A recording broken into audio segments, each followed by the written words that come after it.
El aire en la vasta hacienda de don Rodrigo era denso y pesado, cargado de un calor asfixiante que parecía detener el tiempo y del olor metálico del miedo que emana de los hombres cuando la tragedia es inminente. En el centro exacto del ruedo, un semental negro de proporciones casi míticas, con una capa que brillaba como el carbón bajo el sol implacable, golpeaba los maderos con una violencia salvaje que hacía temblar la tierra bajo los pies de los espectadores. Se llamaba Trueno, y su fama de animal asesino no era una simple exageración de taberna. Ya 3 jinetes expertos, hombres curtidos en 1000 batallas contra el ganado más bravo, habían salido de aquel redil con los huesos destrozados o la vida pendiendo de un hilo muy delgado. Don Rodrigo, el terrateniente más rico y despiadado de toda la región, observaba la escena desde su elevado palco de madera fina, con una sonrisa gélida que destilaba un desprecio absoluto hacia los peones que se amontonaban, temblorosos, tras las vallas de seguridad. Ese caballo no mata por maldad, Rodrigo, mata simplemente porque reconoce la cobardía en tus ojos y en los de cualquiera que intente doblegar su espíritu, dijo una voz quebrada pero extrañamente firme, cortando el silencio sepulcral que se había apoderado del recinto. La multitud se giró al unísono, buscando el origen de semejante desafío que había helado la sangre de los presentes. Rodrigo, ataviado con sus ropas de seda cara y botas de cuero relucientes que nunca habían conocido el fango, soltó una carcajada seca que no llegó a sus ojos. Había convocado aquel evento no por amor al arte ecuestre, sino para humillar públicamente a cualquiera que osara creerse digno de su respeto. Ofrecía una recompensa imposible, una bolsa de oro que sacaría de la miseria a cualquier familia, pero el precio a pagar era, casi con total seguridad, una fosa fría en el cementerio local. Rodrigo señaló al animal con su fusta de plata, cuyas fosas nasales vibraban con una furia que parecía emanar de las entrañas de la tierra. Trueno era un monumento a la rebeldía, un descendiente directo de la nobleza equina que se negaba a ser quebrado. Fue entonces cuando Mateo dio un paso al frente, emergiendo de entre las sombras de la multitud. Era un hombre de avanzada edad, con la piel curtida por el sol y hermosos hilos de plata, adornando un cabello que el viento despeinaba sin piedad. Sus ropas estaban visiblemente desgastadas, remendadas con una paciencia que hablaba de una pobreza llevada con dignidad. Al verlo, la multitud estalló en una risotada cruel y burlona que resonó en todo el ruedo. ¿Qué podía hacer aquel anciano contra una bestia que pesaba media tonelada de puro músculo y odio acumulado? Julián, el hijo de Rodrigo, un joven cuya arrogancia superaba incluso a la de su padre, saltó al ruedo y empujó violentamente a Mateo. El anciano cayó al suelo polvoriento, mientras Julián gritaba entre burlas que el cementerio estaba justo al otro lado del camino, sugiriendo que Mateo debería irse ahorrando el viaje y morir allí mismo para no estorbar. Mateo no respondió con ira ni con insultos. Se levantó lentamente, sacudiendo el polvo dorado de sus rodillas con una parsimonia que empezó a inquietar a los presentes. Su mirada, de un azul profundo y sereno, se clavó directamente en la de Rodrigo. No había odio en sus pupilas, sino una calma tan absoluta que resultaba insoportable para quienes basaban su vida en el imperio del miedo. La tensión en el ruedo creció hasta volverse casi física, un muro de expectativas silenciosas. Antes de continuar con este relato de justicia y valentía, suscríbete al canal y cuéntanos en los comentarios desde qué parte del mundo nos estás viendo. El contraste entre la arrogancia de los poderosos y la sencillez del anciano generaba una atmósfera cargada de una electricidad que hacía que el tiempo pareciera detenerse por completo. Rodrigo bajó de su palco, sintiendo que el control de la situación se le escapaba de las manos ante la imperturbable dignidad del viejo caballerizo. Si tanto hablas, anciano, ¿por qué no demuestras que tienes algo más que palabras vacías? Siseó el patrón, señalando la pesada bolsa de oro. Pero Mateo, ante el asombro general, rechazó el dinero sin siquiera mirarlo. Con una voz que resonó en cada rincón, declaró que no le interesaba el oro de un hombre que compraba lealtades con el dolor. Si logro montar a este animal, Solo quiero que Trueno sea libre para siempre. Rodrigo aceptó el trato con una mueca macabra, seguro de que el anciano moriría antes de poner un pie en el estribo, si es que el semental le permitía acercarse tanto a la estructura de madera. Mateo caminó con paso firme hacia la jaula reforzada, donde el animal seguía luchando con desesperación. Cada paso era una declaración de principios que desafiaba la lógica de los allí presentes. Los relinchos de Trueno eran ensordecedores, y sus cascos golpeaban los maderos con la fuerza de un rayo, lanzando astillas al aire. Al llegar frente a la puerta de hierro, Mateo no mostró ni un ápice de vacilación. Mientras los demás retrocedían por temor a un golpe fatal, él extendió una mano hacia el cerrojo. El caballo pareció detectar una presencia distinta, y el estruendo cesó súbitamente, dejando un silencio aterrador. Mateo puso la mano sobre el metal frío y miró a Rodrigo una última vez, con un secreto en sus ojos que evocaba verdades enterradas 10 años atrás. «Es hora de que el mundo sepa quién eres realmente», susurró Mateo, mientras accionaba el pesado cerrojo, abriendo la puerta hacia un destino que nadie esperaba presenciar. El sonido metálico del cerrojo al deslizarse fue como un disparo en la quietud de la tarde. Mateo no dudó. Con una serenidad que desafiaba toda lógica humana, empujó la pesada puerta de madera y entró en el recinto, dejando atrás la seguridad de las vallas. No llevaba látigo, ni espuelas, ni siquiera una cuerda para intentar enlazar al animal. Sus manos, nudosas y marcadas por décadas de trabajo duro, estaban abiertas, mostrando las palmas en un gesto de absoluta vulnerabilidad que, paradójicamente, irradiaba una fuerza arrolladora.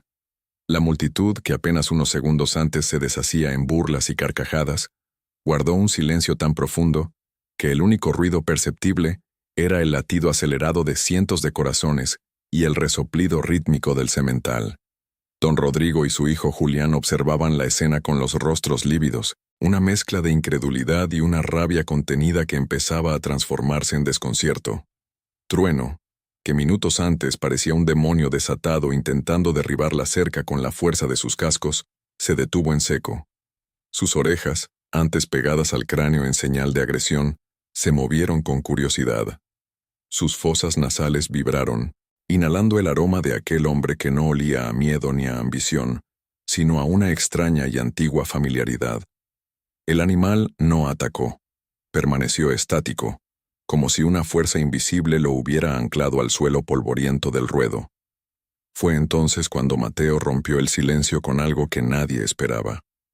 No gritó órdenes ni usó palabras de mando. Comenzó a susurrar una melodía antigua, una canción de cuna de notas suaves y melancólicas que parecía brotar de las raíces mismas de la tierra. Era una melodía que no se escuchaba en aquel pueblo desde hacía 10 años, una canción que pertenecía a un tiempo de paz antes de que las llamas lo devoraran todo. A medida que Mateo avanzaba, el caballo bajó la cabeza lentamente. El animal, bautizado por muchos como una bestia indomable, permitió que el anciano extendiera su mano y acariciara con infinita ternura el belfo húmedo. El contacto fue eléctrico. Una conexión que trascendía lo físico se estableció entre ambos seres ante la mirada atónita de los presentes. Julián, sintiéndose humillado por la falta de violencia y la mansedumbre de su premio, no pudo soportar la escena. En un acto de cobardía pura, recogió una piedra del suelo y la lanzó con fuerza hacia el caballo para provocar una reacción violenta. El proyectil golpeó el costado de Trueno, quien se encabritó de inmediato, lanzando un relincho de dolor y traición. Pero Mateo no retrocedió. En lugar de buscar refugio, se interpuso entre el animal y la agresión, protegiendo al caballo con su propio cuerpo. Un casco del semental rozó el hombro del anciano al descender, desgarrando su camisa y dejando una marca roja en su piel, pero Mateo ni siquiera parpadeó. La gente comenzó a murmurar, pero ya no con burla. Había algo en la forma en que Mateo sostenía la mirada de Rodrigo que sugería un pasado mucho más profundo y oscuro que el de un simple vagabundo. Mateo no sangraba miedo, Sangraba una autoridad moral que hacía que los terratenientes parecieran pequeños y miserables. Sin necesidad de silla ni riendas, con la gracia de quien ha nacido para estar en comunión con la naturaleza, Mateo se impulsó y logró montar a Trueno. El animal no corcoveó ni intentó derribarlo. Por el contrario, comenzó a caminar con una elegancia majestuosa, rodeando el ruedo con el porte de un rey recuperando su trono.